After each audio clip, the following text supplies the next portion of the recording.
तो मैं कुछ क्वेश्चंस प्रैक्टिस करने के लिए आपको दे देता हूँ, तो आप उन क्वेश्चनों को ज़रूर मतलब ट्राई करना, ठीक है।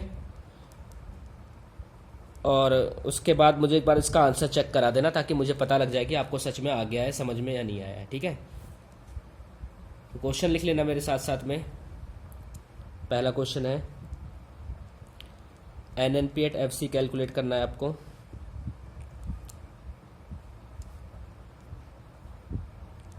उसके बाद पहला पॉइंट है आपके सामने GDP एट MP 4800।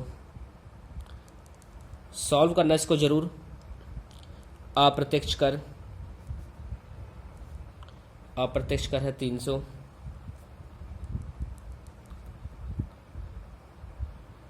विदेशों से शुद्ध साधन आय 80। विदेशों से शुद्ध साधन आय 80। स्थिर पूंजी का उपभोग 200। स्थिर पूंजी का उपभोग 200। और लास्ट है आर्थिक सहायता।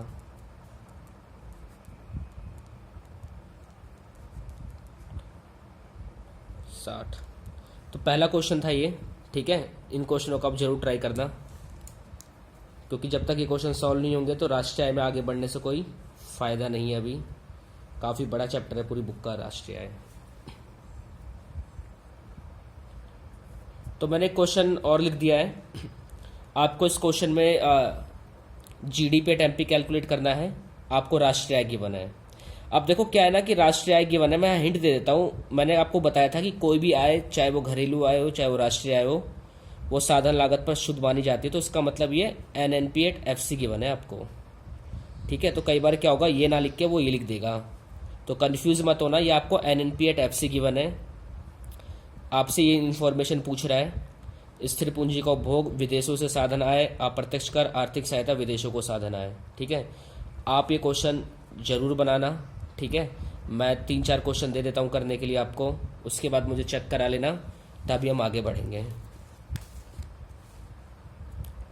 एक क्वेश्चन और लिख लेना।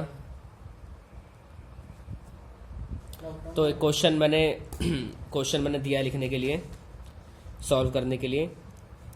तो घरेलू आय पूछ रहा है आपसे क्वेश्चन में।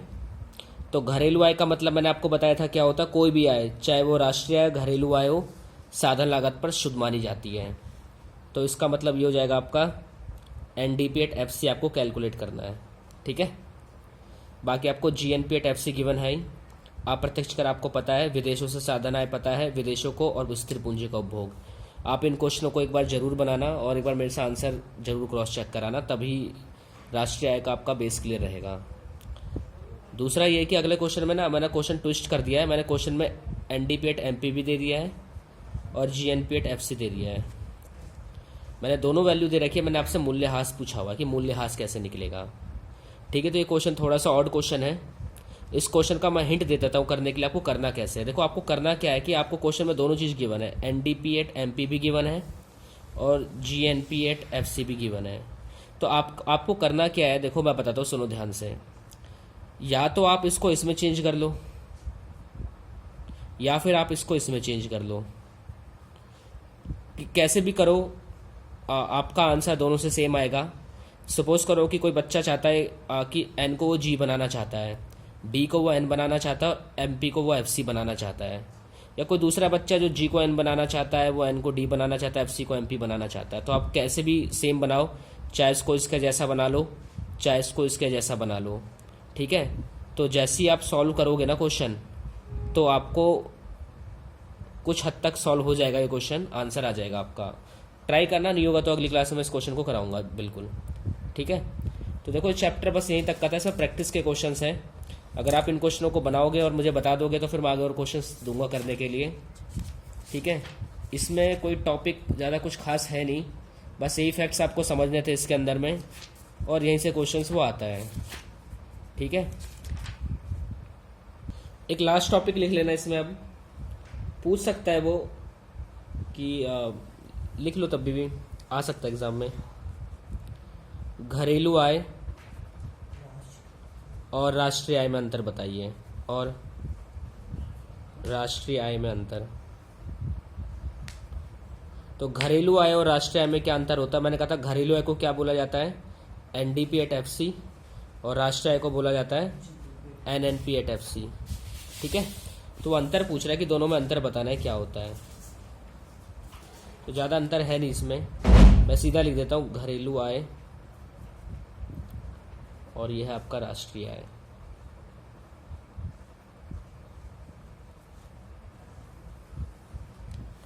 देखो, अब घरेलू आय का मतलब तो मैं कितनी बार बता चुका हूँ। घरेलू आय का मतलब होता है अंतिम वस्तु और सेवाओं का मौद्रिक मूल्य जो देश की सीमा के अंदर अर्जित की गई हो, यही तो होता है इसका मूल्य। तो मैंने डिफरेंस लिख दिया इसके बीच में। तो देखो, डिफरेंस ज़्यादा इतना कुछ है नहीं इसके अंदर में, बस समझ लो, पता होना चाहिए आपको इसके बारे में। देखो, घरेलू आय का मतलब क्या होता है कि यह एक घरेलू अवधारणा है। ठीक है, इसमें वर्ड आया घरेलू अवधारणा। जितने भी कीवर्ड्स होंगे मैं सबको अंडरलाइन कर दूंगा।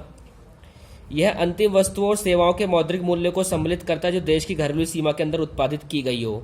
यानी इस पहले वाले पॉइंट में तो डेफिनेशन लिख दी इन लोगों ने पूरी, कि घरेलू आय का मतलब होता है कि अंतिम वस्तुओं और सेवाओं का मौद्रिक मूल्य जो देश की घरेलू सीमा के अंदर उत्पादित की गई हो।